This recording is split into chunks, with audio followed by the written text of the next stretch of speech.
Yeah, I'm Jen Burney, and it's really nice to be here. Thanks to Jerry and Fauna for having me. It's an honor and a pleasure to be among my esteemed colleagues on this panel. My work is on the connections between energy, climate, and food security across different spatial and temporal scales, so really from the household level up to the global level. This is a topic on which I could orate for days, so it's nice that I've been limited to 10 minutes, and I'll do my best to give you an overview, really, of the linkages, and then also to talk specifically about the impact of short-lived climate pollutants on food security and some really exciting work that I've been doing here with ROM. First, if we were going to lay out the connections between energy and food security, I think we'd want, first of all, to all be on the same page about what food security is. When I talk about food security, I use a pretty standard definition, and that's, being food secure is when everyone has access, stable access, to an adequate, nutritious supply of food for an active and healthy life. And if we were going to think about making the whole world food secure, we have quite a problem in front of us. Roughly 1 billion, just under 1 billion people, according to latest estimates, do not get enough to eat on a daily basis and go to sleep hungry every night.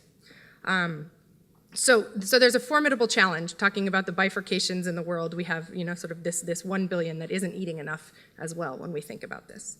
If we think about the connections between energy and food security, this will be my diagram. Everyone's going to put up their own diagram today. But we could think about this in a number of different ways. So on the one hand, our entire food system really depends on energy. We use a lot of energy in agricultural production, processing, trade, and consumption. A lot of the embodied emissions that David mentioned are in the form of food that gets transported across borders and traded among countries. But the other connection between energy and food goes through climate.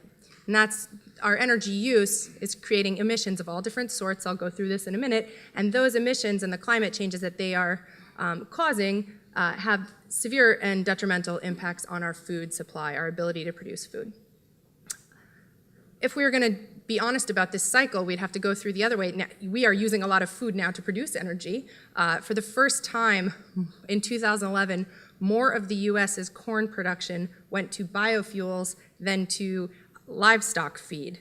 A scourge already, we think about how much food we feed to animals. We passed that with the ethanol mandate in the US recently. And also, if we were going to complete this cycle, food production produces a lot of greenhouse gases. It's a major warming. Associated land use change produces a lot of emissions.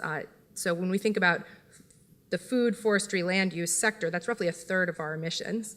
And climate change also is then finishing out this cycle, impacting our energy choices. So I today am going to focus on just this one little piece of this web that I study, and that's the impact of climate on our ability to produce enough food. Another way of looking at the diagram, the plot that David put up, he put up Human Development Index and electricity consumption. This is similar data put in another way. On the vertical axis here we have the Global Hunger Index, which is a composite measure of food insecurity at the national level. And on the horizontal axis we have primary energy consumption. And what you'll see here is that there's a very high overlap between food and energy security. And by that I mean that the countries that have the highest Global Hunger Index, the highest overall hunger and food insecurity problems, are also the countries that consume the least amounts of energy. So this should come as no surprise, but there is this high overlap between these two issues. And as David talked about, when we think about just development in general, there's this correlation, but if you break it down into the sort of the food piece of development, this very strong relationship also holds. Another way of looking at this, more germane to our panel here, is to look at the percentage of a population dependent on solid biomass fuels. And here you'll see this same strong relationship, that the more food insecure countries, so as the Global Hunger Index gets higher, these countries are also the ones that have major portions of their population dependent on solid biomass fuels for their main energy source. This is at the macro level. If we look at the micro level, I work in sort of at the village level as well as at the global level, and this is a picture from a trip a little over a year ago to West Africa, and I saw this enormous pile of sort of corn cobs and wood, and this is what many smallholder farming households look like. So 40% roughly of the world food supply is produced on very small farms, an acre or two in size. And these are also the households that make up those macro numbers that are dependent on biomass fuels. And a tremendous amount of physical energy goes into very low yielding crop production systems and this daily struggle to provide enough energy for cooking and heating and lighting. So, and the main energy source for gathering this fuel, right, is women and girls, and there's a tremendous opportunity cost to that. Now, to get back to that blue arrow on my diagram that I want to spend the last half of my talk on, I would like to outline a little bit the impacts that climate has on crop production in particular. There are multiple mechanisms, and it's important that we tease these out, and this is a lot of what our work here at UCSD and Scripps is doing, is teasing out these different impacts. If we want to think about two components to warming and climate change, we could divide them into long-lived greenhouse gases, things like carbon dioxide, and we could talk about short-lived climate pollutants that have already been introduced. In particular, we might think about black carbon or soot and ozone. These are the two sort of most relevant ones for crop production, although all short-lived climate pollutants are important through their indirect effects. I'll explain that in a minute. So long-lived greenhouse gases result in temperature and precipitation changes, which have important ramifications for crop yields. Without adaptation, we think that the rule of thumb is roughly for each degree of warming, we lose 10% of yields for the main crops, sort of without any adaptation. So if you think about just the inertial climate change that we are expecting in the next 2 decades, based on historical emissions alone, if we stopped emitting now, we would still keep warming, we are expecting major crop losses, and most of those losses are expected to happen to those poor smallholder farmers that we pointed out, right, who have the rain-fed dependent, very small, low-yielding systems. So this is a major issue, and my colleagues can talk about the justice aspects of this. So the impact of long-lived greenhouse gases is through temperature and precipitation changes. Short-lived climate pollutants have both indirect effects, so they affect regional precipitation patterns and also cause important temperature changes, but they also have some direct effects. So aerosols like black carbon change the quantity and nature of overall surface radiation, right, and plants use sunlight to photosynthesize.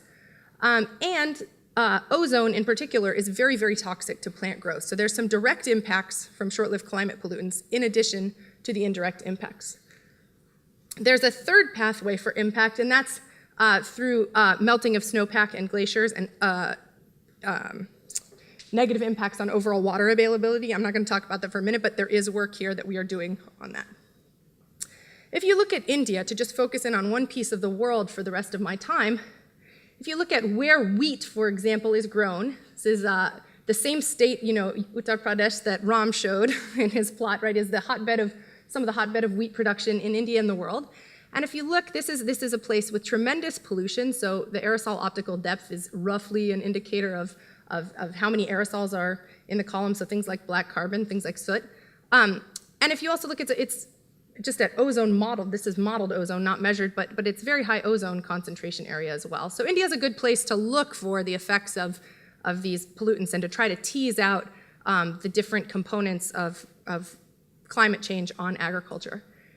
And what we find is really tremendous impacts. If you think about what happened to yields between 1980 and 2008, so roughly the past 3 decades, let's say, yields would have been over 20% higher if we had not, had the emissions and the temperature and precipitation changes, between the beginning and end point.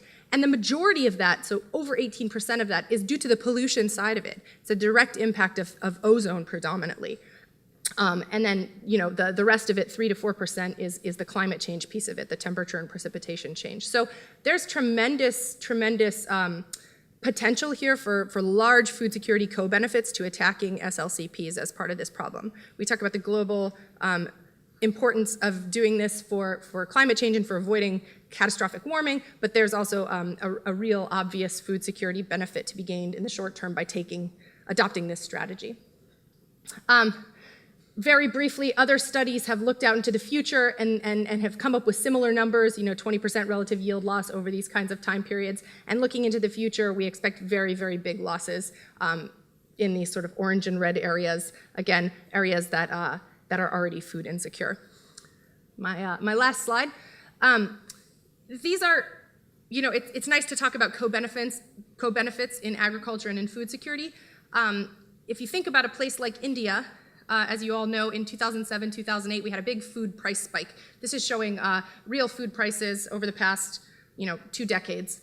And India, before the price spike, imported about 6 million tons of wheat and exported about 6 million tons of rice. That's not that much food. In the global food system, there's about 2.2 billion tons of cereals produced every year. Very, very small amount, but very critically important. The amount of food that is traded is critical. And India got worried that they were not going to be able to import their wheat, and they banned rice exports. And this started a huge cascade of food bans around the world. Riots, there were deaths due to food riots. And so you think about what the impacts of something like this for one country like India not only has important ramifications for domestic food security, but really for global food security. So I'll leave off from here, and thank you for your attention.